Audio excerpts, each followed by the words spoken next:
Girl Scouting has been around for over 102 years, and one of the most critical things is keeping girls safe, whether it's at camp, in our programs, and now with the digital age, keeping them safe online. With 40,000 Girl Scouts and adults here in the community, safety is always our top priority, including cyber safety. So the Girl Scouts are committed to ensuring that girls are staying safe, especially while they're online. We know girls are carrying around tablets and iPhones, and they're on the internet, whether it's for school or whether it's for Girl Scout program. So we want to make sure that while they are online, that they are staying safe and know what to look for in terms of cyber threats. It is so critically important to keep everybody safe online. And the work that the Girl Scouts are doing, the leadership role that the Girl Scouts are playing, I tell you, cannot be stressed enough. There are many dangers that are out there. And as Chief of Police, I'm not here to scare you. Why we are here today is to do everything that we can to educate you so that you can make sure that you don't fall victim to someone that is lurking on the internet. So let's talk about this. There are many dangers on the internet. There are those that are lurking. There are those that are out there that want to prey upon our girls, on our children, and it is up to us, it is up to the Girl Scouts and so many community partners, we're going to talk about this in a minute, all of us working together to make sure that we create the safest city in the United States, not only here, but in the cyber world also, which is extremely important. Let's get into it and get into a few different examples we like to talk about. Everybody knows stranger danger, right? Anybody heard stranger danger? Show of hands. I see every hand up. Thank you very much. We all learned that when we were kids. We all learned who the stranger was in the park, clearly, because they were the stranger. We did not know them. We did not recognize them. But when you're sitting at home and you're on your computer, who's the stranger on the other end of that computer? Does anybody really know? No, we don't really know. We don't know. Strangers that are out there, that are lurking, that are there to prey upon us, we're going to learn today what all of that means. I will tell you that there is likely right this very second someone sitting at a computer in another country, and they have just stolen somebody's identity, and they have taken all of their money, and the victim doesn't even know about it. So when we talk about the dangers that are lurking in the Internet of Things, this is where we are right now. But again, with the skills that we are going to learn today, with the programs that are in place from the Girl Scouts and our community partners, we're going to learn how to be safe online and how important that is. I'm so thrilled to see so many parents here today because you are going to play a huge role in this. Let's talk about this. For those that have computers at their houses, do you have your computers in the living room or in the kitchen where everybody can see what everyone's doing? Show of hands? Wonderful. That is fantastic. Many hands went up. Let me ask you a different question. How many of you have your children that have a smartphone? A lot of hands have gone up. Do you allow your children to take your smartphone into their bedroom at night and you have no idea what they are doing? This smartphone right here is a computer that is more powerful than a lot of the desktops that we had many years ago, and we sometimes don't think about what is going on this smartphone right here. So when we talk about safety, when we talk about what we need to do to prevent and deter anyone becoming a victim, we need to be smarter than those criminals that are out there. I want to talk a little bit, a few seconds, and I know the panel will get into it, about cyberbullying, about what happens. If someone posts a picture right now online that may not be the most appropriate picture, but it was done very innocently, it's out there forever. Forever and forever. We live in a different world right now. It is a lot different than when we were children. And when the children here become parents and teach their children, I will guarantee you it will be even different than what we're seeing right now. Things are evolving so quickly.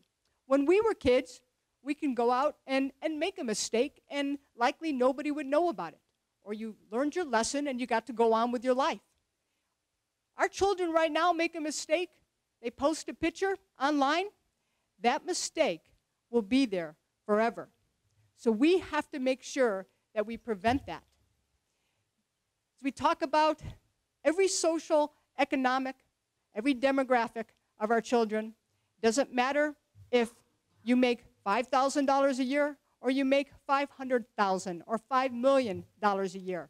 It is affecting every single family, what goes on the internet. And that's why it's important for all of us to educate ourselves, to do everything that we can to make sure that our kids, our girls, are safe online.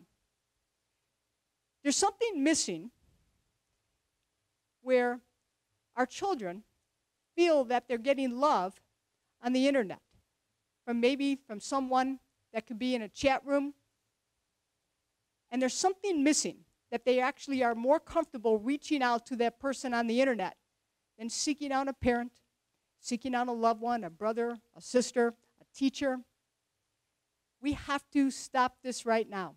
We have to make sure that our children are safe and do everything that we possibly can for this. I will tell you that the tools for success that the Girl Scouts provide are something that is so critically important. What do the Girl Scouts do? And I am a proud former Girl Scout and proud member of the Girl Scout board. What is Girl Scouts all about? What do we learn? I had an opportunity to speak to many of you. We learn leadership, right? What else do we learn? Go ahead. Respect for others. What else? Make the world a better place. Decision making.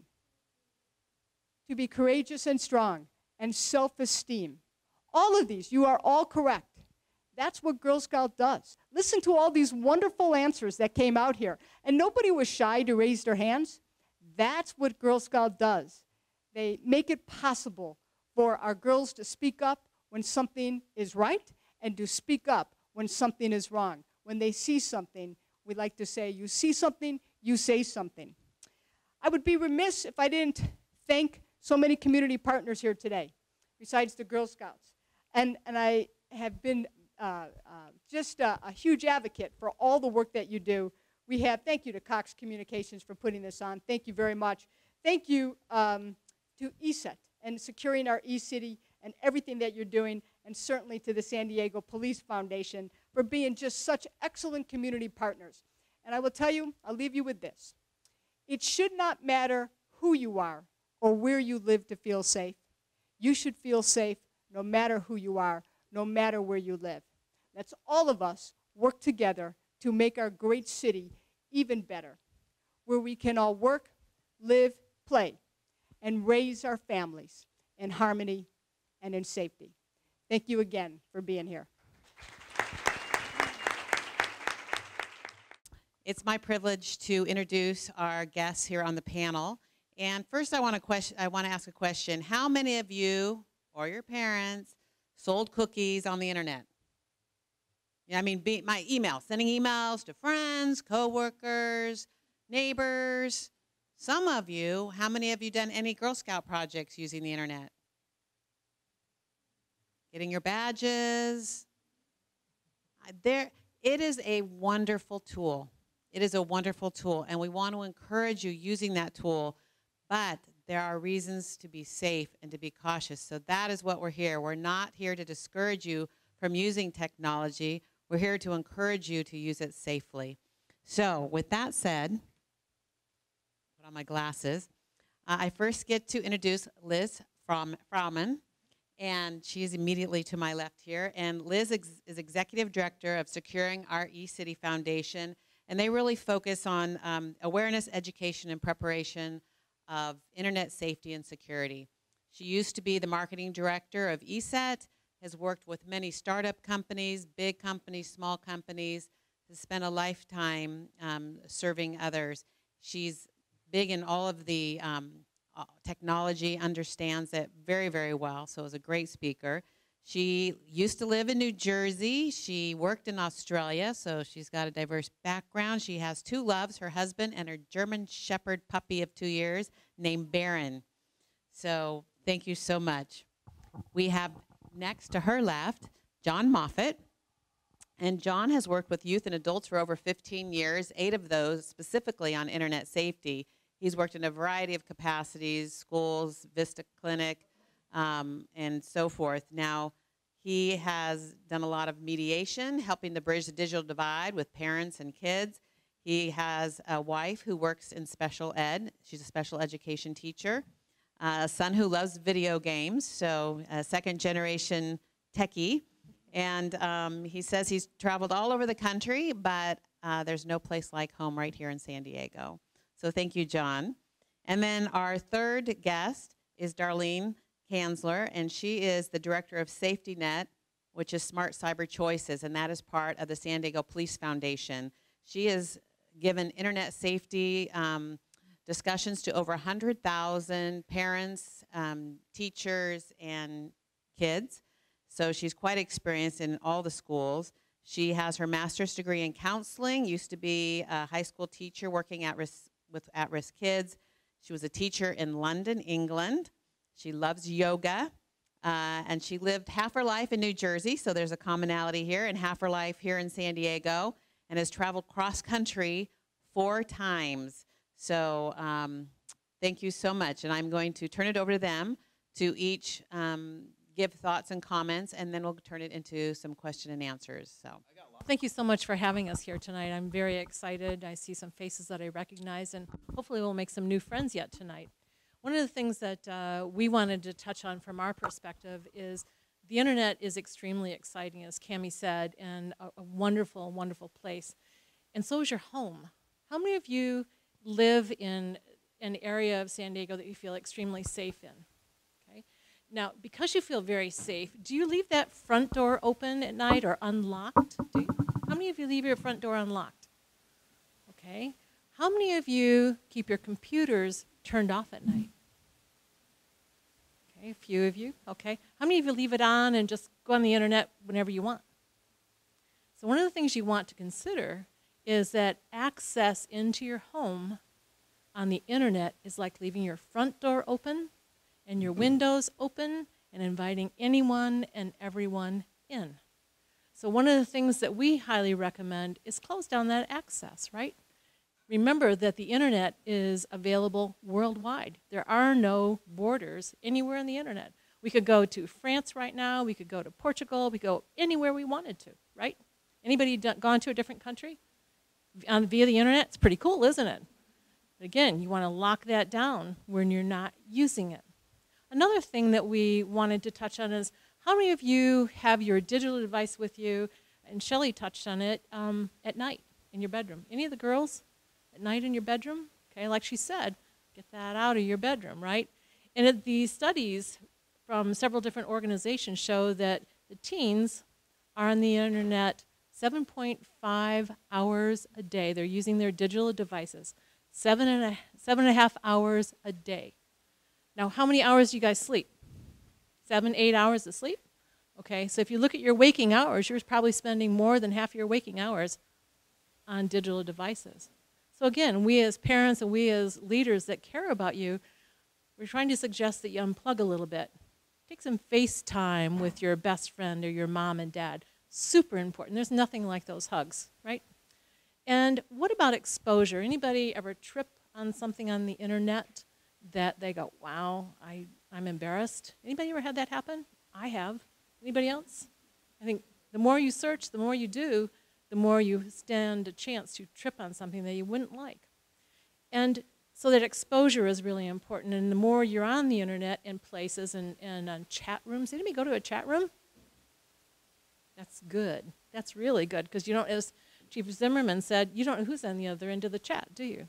So you want to limit your exposure to what you're doing, to people that you do know.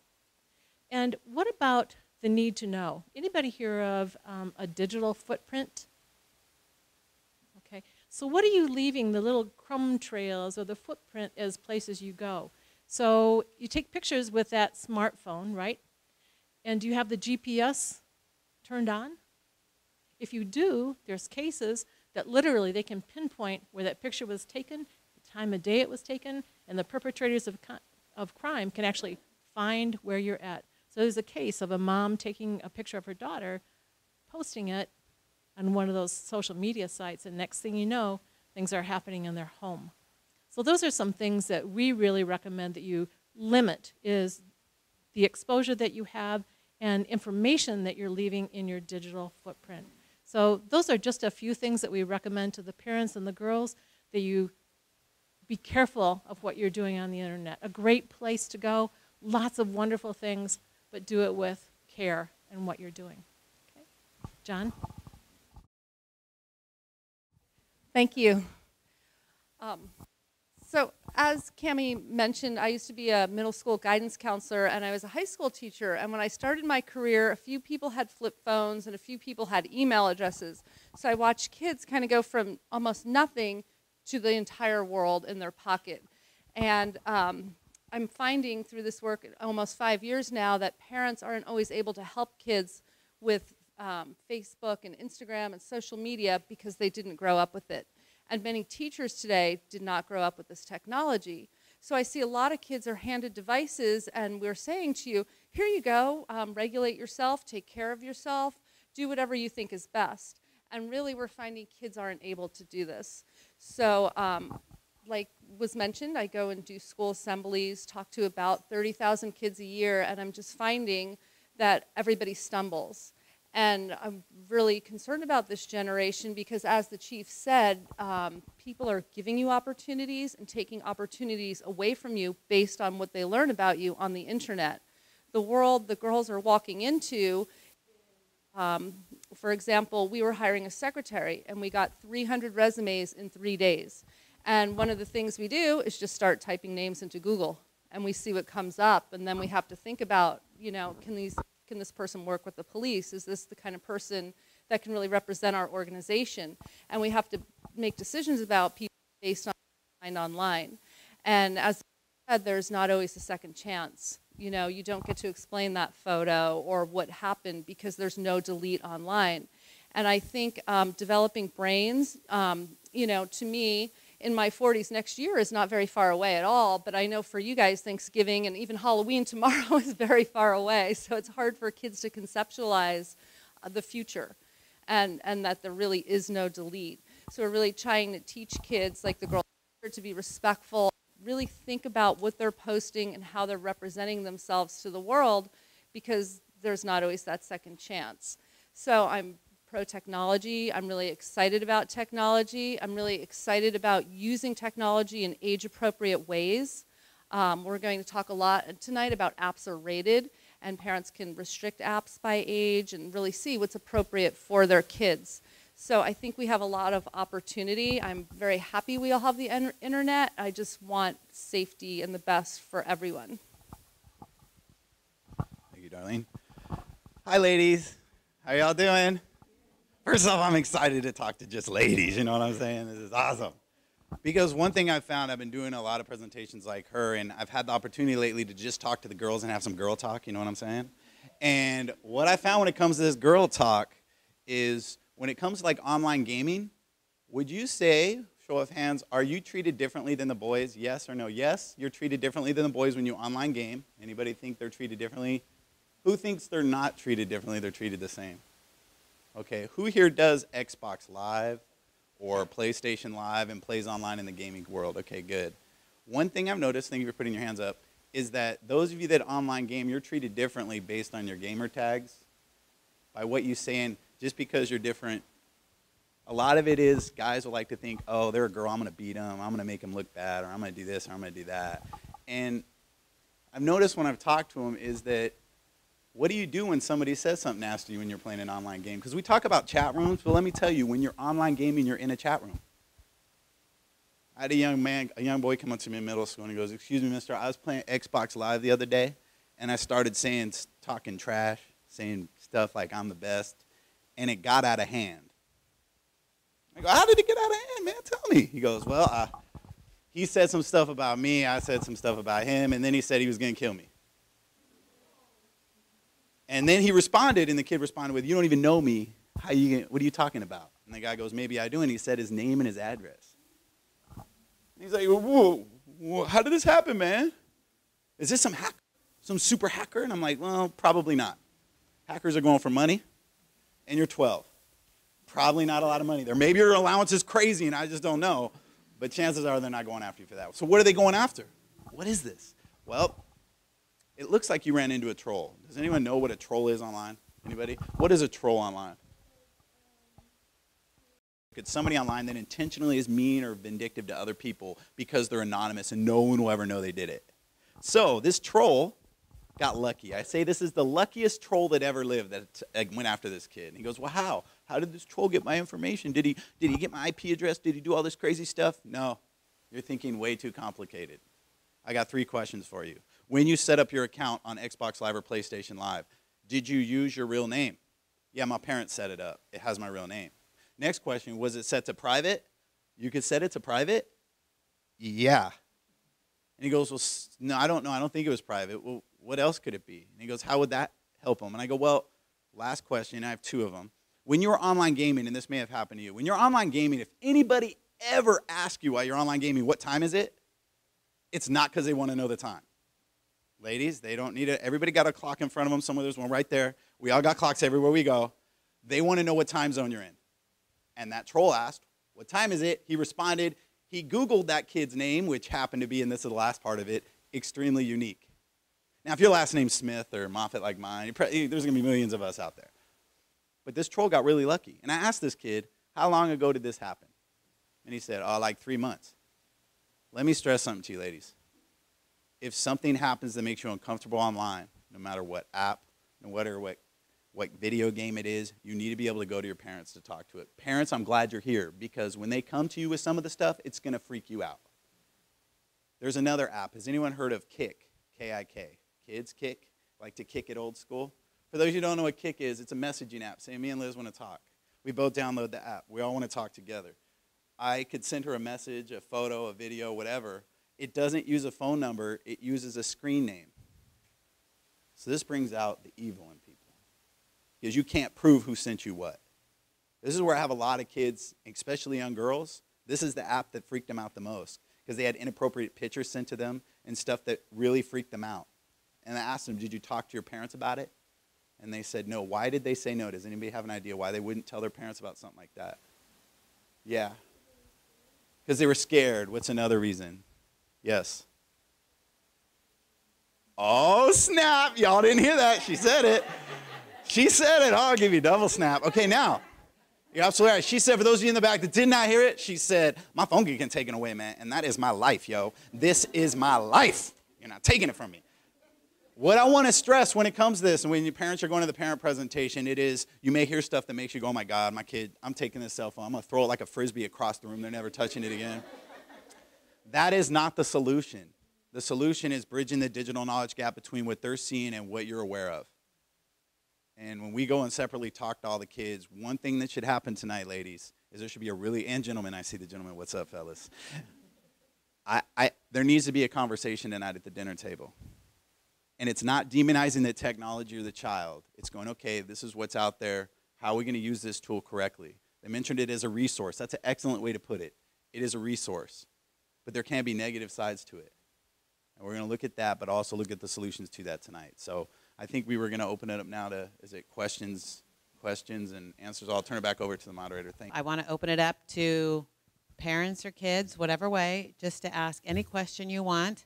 You can tell they have a whole lot of information to offer up. So who'd like to start us off? What would you advise to somebody who gets a bullying message over the internet? So the thing that kids don't want to hear if you get a cyberbullying message is you need to ignore the person, block them from your phone, block them from the social networking site, and stop all communication. I know that's really hard because nobody wants to walk into school tomorrow morning without knowing what everybody, right, parents know who that is, everybody has been saying about you online, because it's kind of a landmine. But really, that's the first thing you have to do.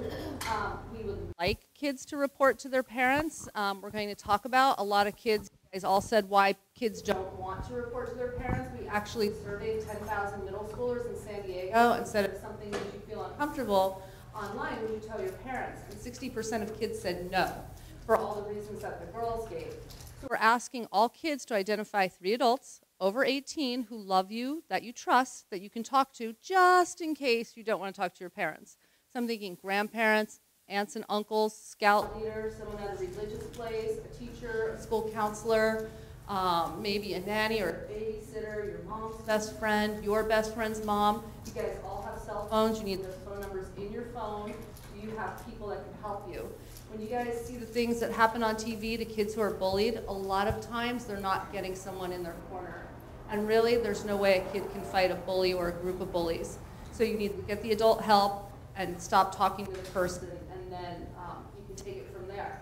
I recommend you save any kind of text messages, do screenshots, put them into a file in case you need to turn it into the school or the authorities. Parents, we really recommend you try to de-escalate the situation by talking to other kids' parents. If that's not possible, talking to the school. If that's not possible, maybe going to the authorities. But I would recommend starting small, talking to the people and trying to work it out with your child.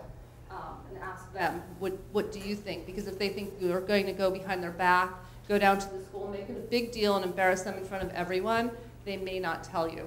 So really, if you can get the kid input and come up with a solution together.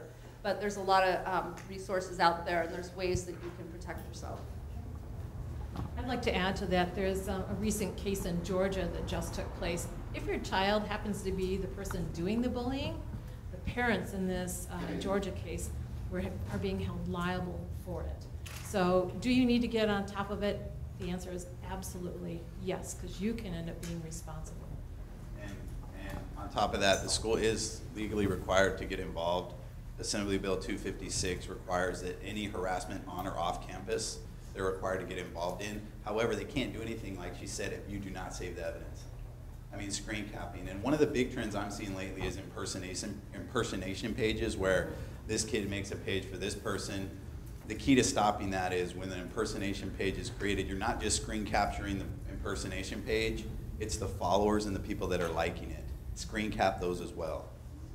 Otherwise, and then when you take that to the school, they have something to go off of. I'm going to tell you, they're very well trained. They get a couple of those students in there. One of the students that just liked it because didn't think of the impact, that's the one that's going to break. It was so-and-so that made it. It wasn't me. You know what I mean? So that's what we want to go with that. If you delete someone from like your email, can they still find you? That is a good question. Yeah, there's log records. Everything is captured absolutely, and it's forever. So the internet, you should think, is forever, right? So there's some, is it Snapchat, that says they're going to delete everything in 10 seconds. Is it deleted? Absolutely not. Absolutely not. So you should think of the internet being forever. Now, I have a follow-up question to her. Can I ask her a question real quick? I want to follow up on that. When she's referring to email, when you're referring to email, are you referring to somebody sending you messages that you're uncomfortable with and you want to delete them or something, or what are you referring to? Like if they're like, talking, but can I have a picture of you naked or whatever? Okay, good. That is a good question. She said, what if they're sending you an email asking you to send them inappropriate images of them? That's scary, right? And what you want to do is do not respond to them at all and actually let your parents know. And unfortunately, a lot of times the law enforcement may not be able to trace it back, but you definitely want to block that person. You can block people from sending you emails. That doesn't mean they can't find another way to send you one. You also have to think about where your email is online. Is your email address online anywhere anybody could see it that's public? Because that's how a lot of times images like that are sent. Or it could just be a spam company, but most of the time spam's not asking for that. Would you agree? That's somebody targeting you for whatever reason. So block that person, and then make sure you let your parents know and keep an eye on any kind of behavior like that again. But look at where your email address is online. Can you kind of explain Kik? Because my friend, she got this text message saying that like a creepy ghost story that she was really freaked out about, and I looked at the story and it was just a ghost story that are in some like scary books. Yeah, so when it comes to Kik, and for those of you who aren't familiar with this, Kik is a messaging app that when you download it to your device, you're able to connect just like with anything else, but you're not using a phone number you're using a screen name to connect with other people. The mistake, young lady, a lot of people make is they put their screen name for Kik on their Instagram account in their About Me section. You know, maybe your friend did that. And even if your Instagram is set to private, if in your About Me section, and when I talk to some of the kids later, I'll go into this in more depth, that screen name is being traded by perverts around in some cases. They're actually looking for kids' Kik screen names, and there's underground networks where they trade them with each other. In this particular case, it could simply be just somebody from the school spreading around a story, trying to scare people, and that's probably what it is. The scary part about Kik is besides the scary story, is that you won't necessarily know who sent it. And that brings up another thing, is what she talked about, the tripping over something. You know, oh my God, I didn't know this. It's not Kik's fault, it's not your fault. The only thing is you need to make sure you talk to your parents, and obviously you're open enough to ask the question. Making sure you include your parents so they know what's going on is vitally important, so that you don't hold it in and get scared more. Does that make sense? Very good question. What is age appropriate for kids that are like 15 and under? For social networking? What is the appropriate age to use social networking? Is that the question? What sites can we use when we're like 15 and younger? Oh, 15 and younger. Well, it depends on each individual site. Kik says 17, but I say 18. Yeah, Facebook and Instagram are 13, but this brings up a good point, ladies and gentlemen, and especially parents. A lot of parents will ask me, when should I get my kid their social networking account? All their friends have it, they're all 11. Well, the terms of use for all these sites are 13 for a reason. You may feel like you're being the bad parent, but there's a reason why they have that in there. Instagram, there's inappropriate stuff all over it. If you're like one of the parents like me, and I don't want my kid watching a rated R movie, I don't want them watching a PG-13, but they can have Instagram, then you've already lost. There's more bad stuff on Instagram and Vine and other sites than you'll ever see in an R-rated movie. So until you're ready to have that conversation, I guess that's where I would put it. The kids, the ladies and gentlemen here that are under 13, they're going to come with me. We're actually going to go through several sites and social media applications that you can use. I know Club Penguin is a bit young for most of the ladies in here, but that certainly is a site that under 15 you can feel safe in. So there's lots of them that way. We'll discuss those. My friend has an Animaljam account, and somebody asked if she had a Kik, and she said yes. And then he asked her to send her pictures of her body. How can you prevent Animaljam, you said? That I'm going to just go out on a limb and say that's a site designed for children, correct? So the reason why that, unfortunately, that is a red flag. Anytime anybody asks you for a Kik in a children's game, they're an adult looking for kids. So the mistake made is having any further contact with somebody in one of those games. Anytime somebody asks you in any game, whether it's any child game or anything else, they ask you to, hey, can I have another account, whether it's Snapchat, whether it's Kik, whether it's Instagram, they're asking to enter your real life in another way. Where that game, they couldn't do it, but they will be able to do it through the other site. So let your friend know that to stop all contact, to block the person. And if they don't know how to block, they shouldn't be using it. I've had a lot of kids come up to me, I had something inappropriate sent to me, and I just quit that account and started a new one. Well, and you don't know how to use it, and you shouldn't be using it. So it comes down to blocking, and that must have been pretty scary, huh? Like having that for your friend, yeah. Like one of the things is definitely encourage them to talk to their parents about it, and I would get rid of Kik altogether. Yeah, I would get rid of Kik altogether. There's nothing positive about Kik. That's the target. That's what Kik's for. It's for grown people to kick it with kids. Get it? There you go. So, yes, it can be used just like any tool. It could be, if it's used correctly, it could be fine. But it's the Wild West of messaging. So, unless you're ready to just give them that technology, let them do whatever, it's hard to control. Maybe I'm jumping ahead a little bit, but would you be giving us the next step for these kids when they come to us? And let us know this has happened so we can report that efficiently and effectively? Yeah, in the parent presentation, we'll talk about what parents can do, and then in the kids' presentation, they'll be giving tips for what kids can do. Yeah. And I'm excited because the fact that it's parents and kids together, you're going to have this conversation later. And as far as the parents go, it's just making sure you're asking the questions, what accounts they have. There should be no account on any of their devices that you aren't completely clear on how it works and who's on it. If that's not the case and you're not familiar, it's gone. I'll be talking to the kids about it, the same thing.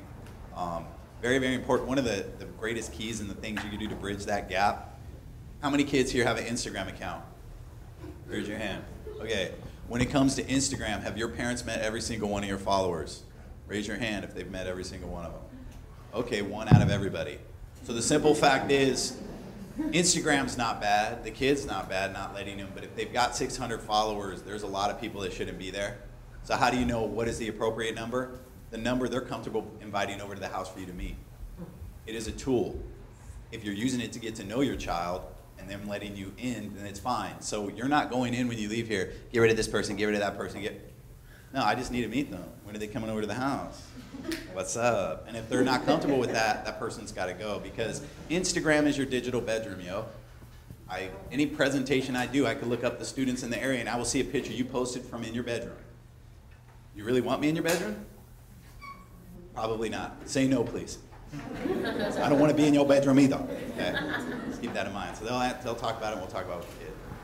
I think, too, another thing to keep in mind is it's a shared responsibility. It's not up to the kids to just do this on their own, nor is it up to the parents to do everything alone. Get together, talk about it, search the internet together, and look. And how many of you in the room have actually read the end user license agreement on these apps? Anybody in the room? Okay, so, yeah, right, no pictures, yeah. So there's, like, in Facebook, it says right on the end user license agreement to be 13, to be able to have an account. So check out and read the license agreements and then decide together. A lot of the teachers in the schools, too, are saying download this app, download the app, because it makes their job easier. Did they read the end user license agreement? Because many of those apps the teachers are requesting also have parental permission elements to them. So again, work together as a team with the teachers, the schools, yourself, and the kids. Digital stuff is really cool, but you can end up with a lot of tripwires. There's something called hacking. What is hacking, and is there a way to stop it? Is hacking. Well, hacking basically is breaking into a system without permission. And many times it's getting data on an individual, an organization, et cetera. Is there a way to stop it? Yes, you can block things. How many of you actually have a Wi-Fi in your house? So your signal, Wi-Fi. Okay, cool. How many of you have actually hidden your SSID? What's an SSID? It's your signal, and it's being broadcast. And you can turn on cell phones, you can walk down the street, you can see if there's a little lock on those network, on the Wi-Fi network. And if it's locked, okay, you know that it's there, and there's a little bit more technology and expertise that's needed. You can still break in once in a while, right? So if you don't broadcast that signal, they don't even know that you exist.